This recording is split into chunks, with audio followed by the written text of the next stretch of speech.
doing it, and what are the reasons behind it. Economic reasons are, it is a necessary waste that operates outside the normal economic supply and demand system. Warfare creates an artificial demand. In other words, the war system itself, having huge militaries with all of their armaments, with all of the research and developments, creates a demand. This waste of money outside the system, according to Iron Mountain, acts as a counterbalance to the economic growth of the nation. It is progressive for research and development of weapon systems, and it spurs technological advances which spin off and help society at large. Defense spending per se might be countenanced on economic grounds alone as a stimulator of the national metabolism. In other words, war itself, for economic purposes, is a tremendous growth factor. For the political reasons, it's different. A nation is a group of people organized together with a common goal and a national identity. The nation has an outlook or an attitude of how it will deal with other nations, and that's what we call foreign policy. A nation's foreign policy, says Iron Mountain, can have no substitute if it lacks, or no substance rather, if it lacks the means of enforcing its attitude. In other words, if the nation is not strong enough, it doesn't matter what their attitude towards somebody else is.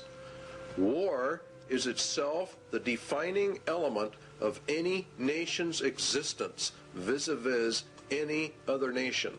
War, then, equals nations because it is the glue of nations and what causes them to come together, and peace would mean the dissolving of the nations. The elimination of war implies the elimination of national sovereignty and the traditional nation state. Please understand the importance of that remark in Iron Mountain. It is the elimination of war that brings us to world government. The war system not only has been essential to the existence of nations as independent political entities, but has been equally indispensable to their stable internal development. Without it, the war system, no government has ever been able to obtain its legitimacy.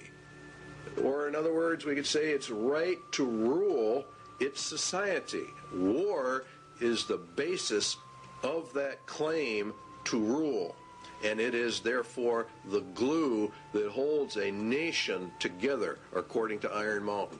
The possibility of war provides a sense of external necessity without which no government can remain in power.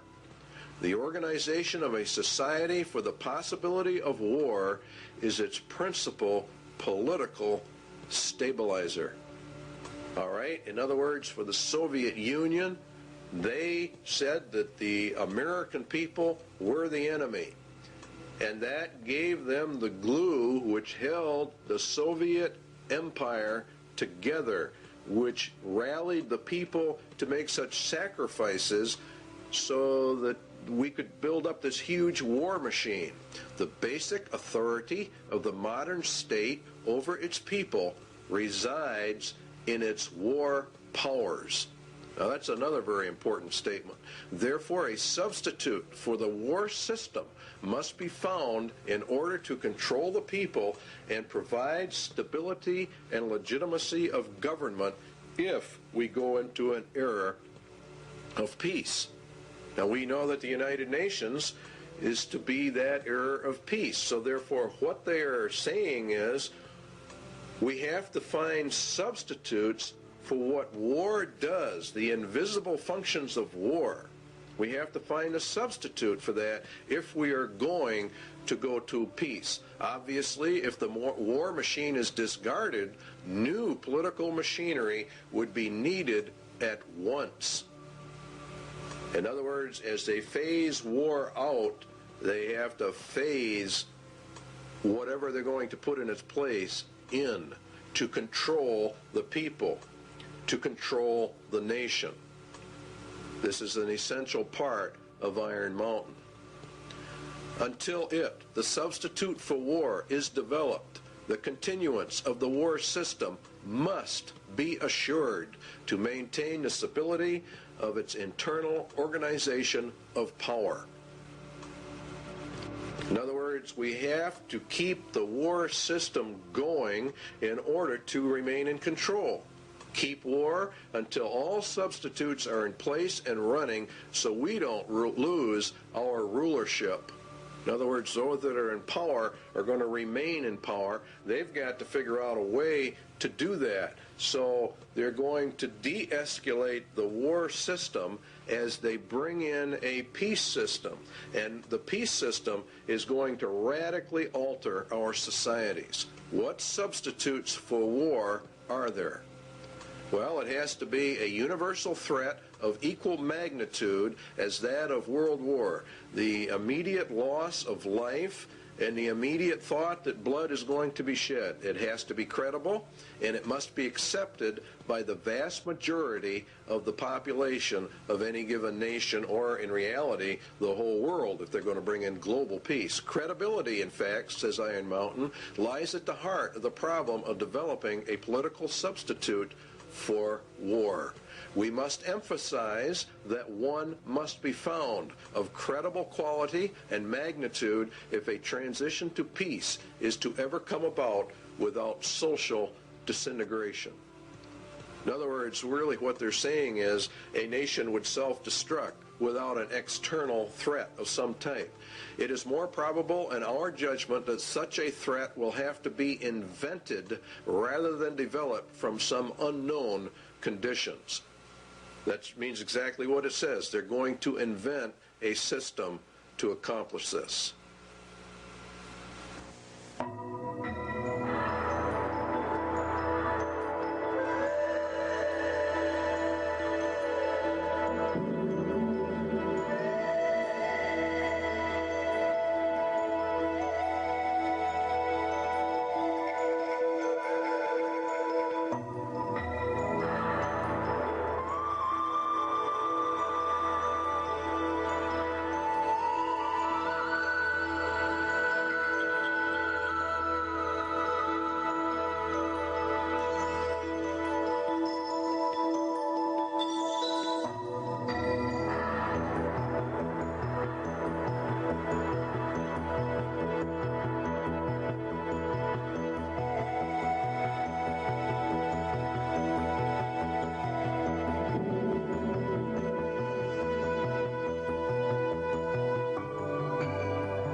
An effective political substitute for war would require alternate enemies. In other words, we have to find an external threat that's essentially very large. It may be, for instance, that gross pollution of the environment can eventually replace the possibility of mass destruction by nuclear weapons as the principal threat to the survival of the species. In other words, they're going to bring the environment up to a point of global threat. Poisoning of the air and of the principal sources of food and water supply is already well advanced, and at first glance would seem promising in this respect. It constitutes a threat that can be dealt with only through social organization and political power. But from present indications, it will be a generation to a generation and a half before environmental pollution will be sufficiently menacing on a global scale to offer a solution as a substitute for war. In other words, we replace the war threat with an environmental threat. Now you know why the environment is on the TVs and the media constantly. A generation